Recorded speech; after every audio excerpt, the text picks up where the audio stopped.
Hey guys, Wade Willis here for Wade's Weeb Reviews, here to talk to you guys today about Danmachi Season 3, Episode 3, Xenos and Outliers.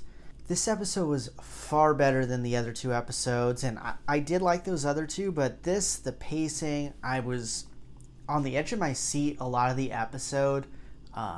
Really exciting, and the plot is really starting to move. And we really began to see how the different players and families and organizations are going to act in this season. And the main theme for this episode to me is like what actually makes something a monster or not a monster. And I think this is going to be a theme that's overarching for the season as a whole. And yeah, guys, before I go any further, if you haven't already subscribed to my channel, please do. I'm going to be covering Danmachi this whole season, and I'm covering Higurashi and some other shows as well. And if you like the video, please leave a like. It helps a ton too. Now, this episode starts off with the townspeople rioting. They're freaking out because they saw Weene.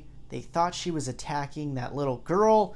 They didn't know that she was actually protecting her, and they're obviously upset because they're scared of monsters. We find out that the Hestia family is given a mission, and their mission from the guild is to take Weene down to the 20th floor, and they give like a map of a location that they want them to go to. Obviously, the family kind of has to do this, and when Bell actually, he has a discussion with Weene, like asking her, hey, like, can we take you down? And she's just too cute, guys. She agrees with it, and just anything that she does is too adorable. I have not been this attached to a character in a show this quickly ever. And just when she like puts her head on Bell's shoulder and is like tells him that she loves him, I was like, whew, if she dies this season, I am going to lose my shit. We must protect Weene at all costs. So the Hestia family, they're going over to the dungeon. We see Hermes and his crew. They know that stuff's going on. You start to see Ikolos's family. They know that Bell's family is going into the dungeon with Weene. They're pumped. And Hermes' family kind of notes like, oh, they're using Bell's family as bait to kind of draw them out. So obviously, and they mentioned Oranos, which I talked about him in the last episode. I think he was the guy we saw in episode 1, kind of on a throne thing, which we find out that is who that person is, who that god is. And he's like the head of the guild, I believe. The guild obviously knows that Ikolos's family is probably doing all of those, has been trying to sell monsters and letting them loose in other places. They're up to no good. They want to kind of lure them out and be able to take them out, is what it seems like. Which I'm a fan of because they seem like real pieces of crap. So I'm not a fan of the Ikolos family. Anyone that plans to do anything wrong to Weene is in my shit list. So as Bell's family goes over into the dungeon, Hestia goes out, and apparently there was a message written to her in another language no one else would understand, wanting her to meet in this particular spot. She meets a hooded figure who is not human. I think it might be Fells. I don't know for sure. But again, we know it's like not a human. The hands are not human-like. She takes her into this secret passageway, and Hestia ends up meeting with Oranos, and he is that guy I kind of thought he was.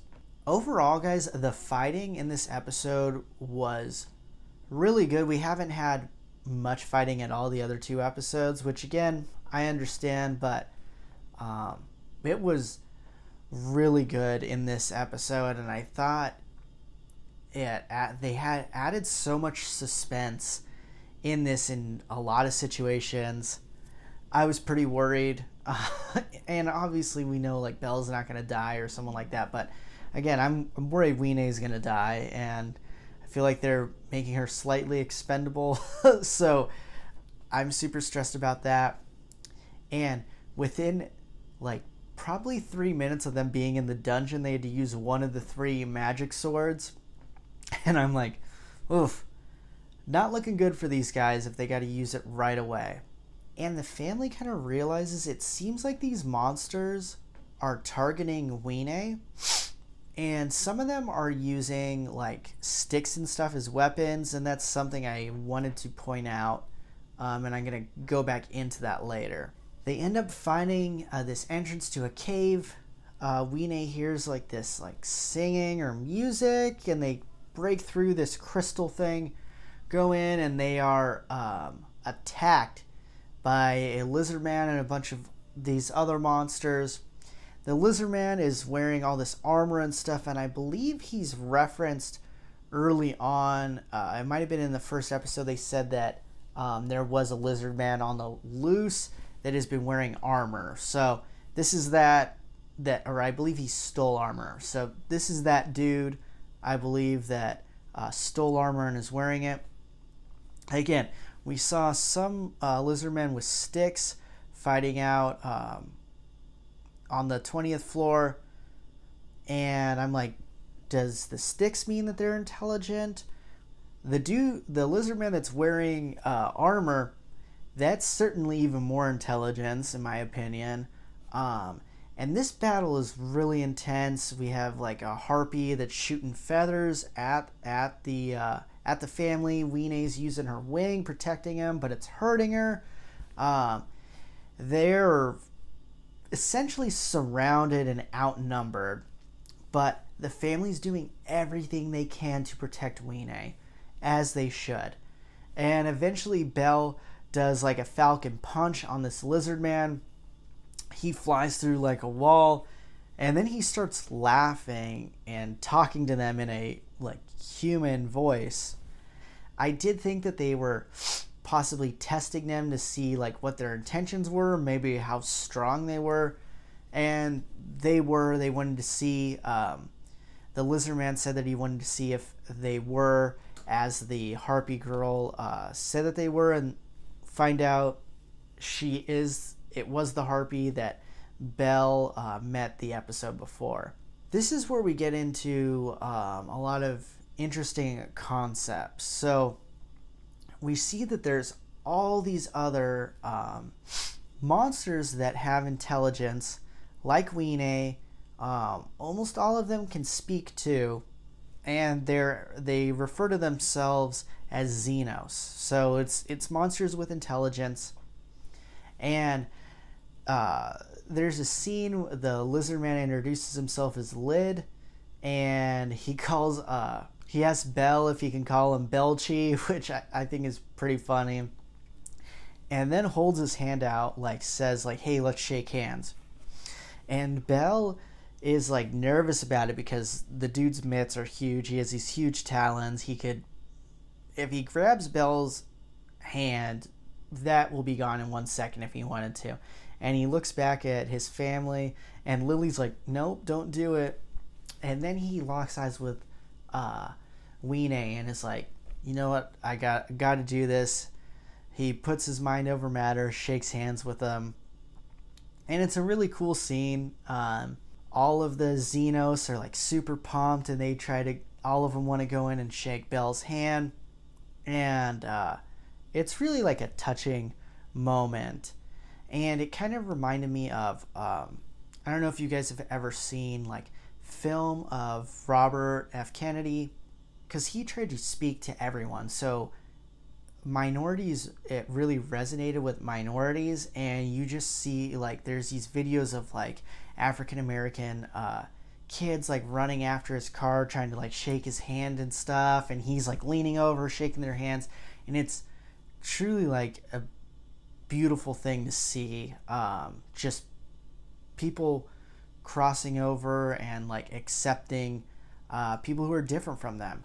And a lot of times when they do shows like this where they have the Xenos, that a lot of times that's supposed to represent like a minority or a disparaged group in society, and it's kind of like a metaphor for it.